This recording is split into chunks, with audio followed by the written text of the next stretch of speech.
ऊपर से माँ को संभालना, ऊपर से परिवार को संभालना और पूरी पार्टी को संभालना, उस चुनौती के समय में चिराग पासवान ने ये काम करके दिखाया। और न नीतीश के पक्ष में गए, न क्या कहते हैं आरजेडी के पक्ष में गए, यूपीए एनडीए को छोड़कर और चुनाव लड़ लेना, यही बहुत बड़ी बात है। ये दर्शाता है कि उस नौजवान के अंदर एक भविष्य है और राजनीतिक क्षमता है, आगे वो बिहार को काम आएगा वो क्षमता। माँ ने कोई बयान नहीं दिया, चचा कौन होता है भाई? चचा का क्या लेना देना? मेरे बाप की संपत्ति मैं मालिक हूँ कि मेरा चचा मालिक है? पहले ये समझिए आप। पशुपति कुमार पारस हैं कौन? या तो माँ बोलेगी या फिर भाई सगा होता तो बोलता। न सगा भाई कोई बोल रहा, न बहन बोल रही है, न माँ बोल रही है, और ये चले चचा बनने के लिए। कि ये जो राजनीति इतना जटिल हुई है, कैसे रातों रात पलटा है खेल। भतीजा जो है चला गया और उनके चाचा को जो है वो पद जो मिला है, कैसे मिला है, ये तमाम स्टोरी जो है आपको आसान भाषा में समझाएंगे आज गुलाम साहब। सर आपका बहुत बहुत स्वागत है। सबसे पहले बताइए हुआ कैसे, शुरू कैसे हुआ चिराग पासवान? देखिए, सबसे बड़ी बात यह है कि पशुपति कुमार पारस जो चिराग पासवान के चाचा हैं और स्वर्गीय रामविलास पासवान के भाई हैं। स्वर्गीय रामविलास पासवान के एक और भाई हुआ करते थे, वो भी देहांत उनका भी हो गया, वो भी लोकसभा में थे, ये भी लोकसभा में हैं। एक भतीजा प्रिंस है जो बाप की जगह पे, वो भी लोकसभा में है। ये जो पूरा परिवार है, ये परिवार स्वर्गीय रामविलास पासवान की देन है। पार्टी को बनाने वाले और अपने नाम को, केवल अपने नाम को नहीं बल्कि पूरे परिवार के नाम को, और इससे आगे आप ये समझ लें पूरे पासवान जाति के नाम को अगर किसी ने एक नई पहचान दी है बिहार की धरती पर, तो उसका नाम है स्वर्गीय रामविलास पासवान। अब आप आ जाइए डिस्प्यूट कहाँ से होता है। ये जो 5 सांसद कहते हैं कि हम अलग हो गए और चिराग पासवान को हमने निकाल दिया और पशुपति कुमार पारस राष्ट्रीय अध्यक्ष हो गए। पहले तो पशुपति कुमार पारस से ये सवाल बनता है कि आप किसी गांव के मुखिया भी बनने के लायक थे क्या? अगर रामविलास पासवान न होते या आप रामविलास पासवान के भाई न होते तो गांव का मुखिया या ब्लॉक प्रमुख भी नहीं बन सकते थे। ये जो लोकसभा का मुंह देखा है, ये रामविलास पासवान के कारण देखा है।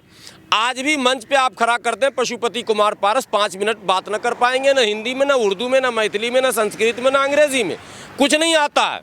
बस रामविलास पासवान जी का आशीर्वाद था, पहुंचते चले गए। अब आप आए विरासत की लड़ाई। पहले बिहार में चुनाव हुआ 2020 में। बात यह हुई कि पशुपति कुमार पारस चाहते थे माल कमाना, गठबंधन अगर होता तो पार्टी के टिकट का वेट बढ़ जाता। इससे पहले भी इन लोगों ने कमाने का काम किया है और कुछ किया नहीं है।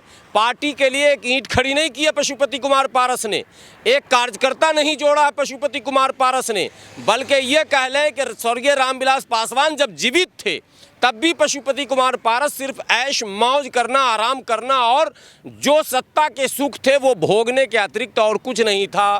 तो पशुपति कुमार पारस इस योग्य है ही नहीं।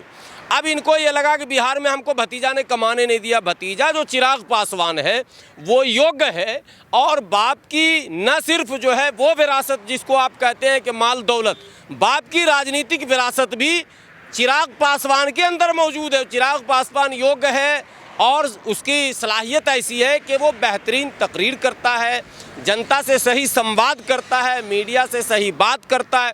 तो कुल मिलाकर वो सारी सलाहियतें जो एक राजनेता के अंदर होनी चाहिए वो चिराग पासवान के अंदर मौजूद है।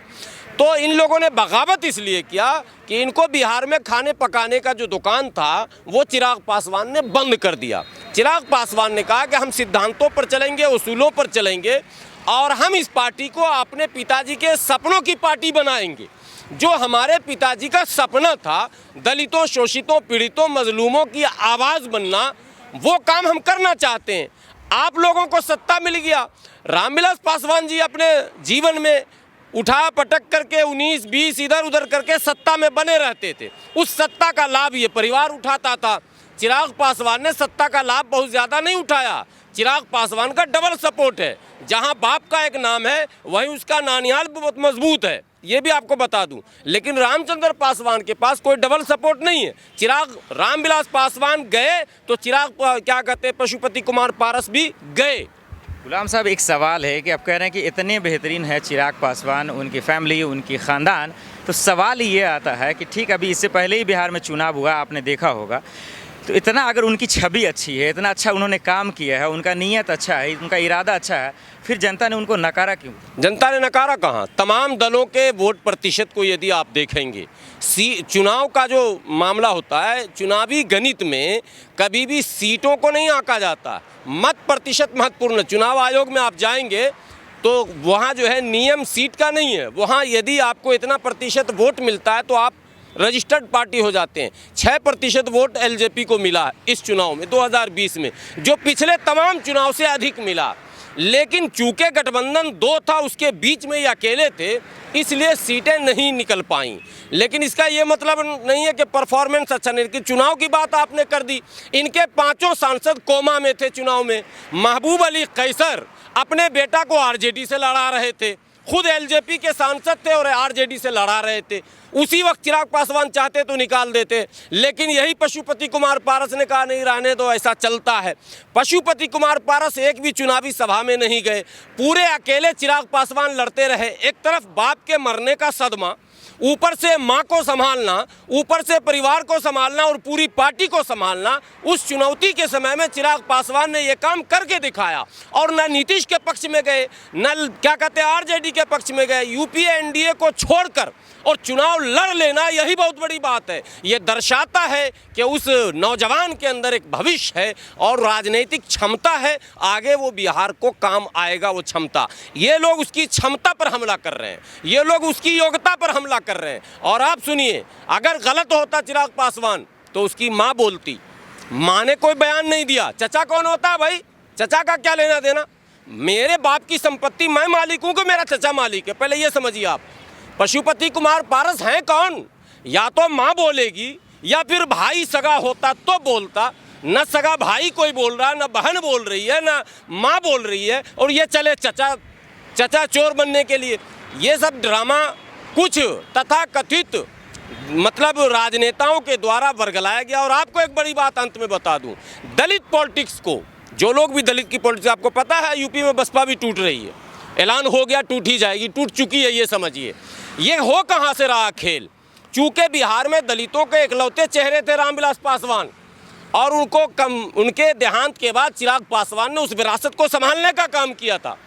अब ये खटक रहा था उन नेताओं के आंखों में जिनको ये लगता था कि दलित राजनीति का अध्याय समाप्त कर दिया जाए, और यही कोशिश उत्तर प्रदेश में भी की जा रही है, यही कोशिश बिहार में की जा रही है, यही महाराष्ट्र में की गई जब रामदास अठावले को खींचकर पटरी से उतारकर मंत्री बना दिया गया, और जो बाबा साहब का मिशन था, सपना था, वो वहीं दम तोड़ दिया।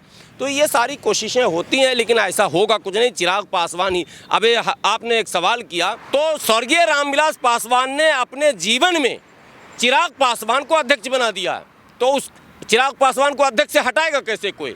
अब ये मोदी जी दलित राजनीति को ख़त्म करना चाहते हैं, और नीतीश कुमार जी अगर चाहते हैं ख़त्म करना तो नहीं होगा। ये जबरन ओम बिरला जी चाहेंगे कि हम मान्यता दे दें, तो उनके मान्यता देने से भी नहीं होगा। हाँ, इनको अदालत के चक्कर कटवाएंगे, साल 2 साल इन लोगों के परेशान करेंगे, मगर बिहार में अभी साल 2 साल कोई चुनाव नहीं है। ये बात जो लोग भी ये खेल खेल रहे हैं उनको पता हो जाना चाहिए कि चिराग पासवान उस सपूत का नाम है रामविलास पासवान के, जो रामविलास पासवान विपरीत परिस्थितियों में राजनीति किया और मौसम वैज्ञानिक कहा जाता था, उसी का पुत्र है चिराग पासवान, और ये भी मौसम वैज्ञानिक है। ये सबको चित करेगा और जीतेगा, और दलित राजनीति का झंडा जो है बिहार में गाड़ेगा। एक आखिरी सवाल गुलाम साहब, और वो सवाल बहुत इम्पोर्टेंट है, वो ये इसलिए मैं आपसे जानना चाह रहा हूँ कि ऐसे हालात में जो राजनीति उठक पटक हुआ है, चचा भतीजा की लड़ाई है, जो भी कह लीजिए, तरह तरह से बातें कहा जा सकता है, लेकिन ओवरऑल फाइनली ये सवाल ये लाजमी है कि किसने किसके साथ गद्दारी की? चाचा ने गद्दारी की, और चाचा एंड कंपनी, ये जो 5 है, जैसे महबूब अली कैसर हैं, वीना देवी हैं, और जो प्रिंस है, प्रिंस का मामला मैं ये बता दूं कि अगर पिता उनके जीवित होते तो प्रिंस को कोई पहचानता भी नहीं कि प्रिंस कौन था। लेकिन चिराग अपने पिता के जीते जी ही अपनी एक पहचान, फिल्म दुनिया में भी पहचान, राजनीति में भी पहचान, उसने अपनी योग्यता अपने शब्दों, अपने वानियों, अपने भाषणों से बनाया है। और इसलिए ये सारे लोग बागी हैं, धोखेबाज हैं, और दलित राजनीति को बर्बाद करने के जिम्मेदार हैं पशुपति कुमार पारस और प्रिंस और उनके तमाम वो सहयोगी, पांचों सांसद और जो लोग भी उनका साथ दे रहे हैं लालचवश। वो सभी लोग रामविलास पासवान की विरासत पर बुरी नज़र रख रहे हैं और ये चिराग पासवान अपने जीते जी होने नहीं देगा।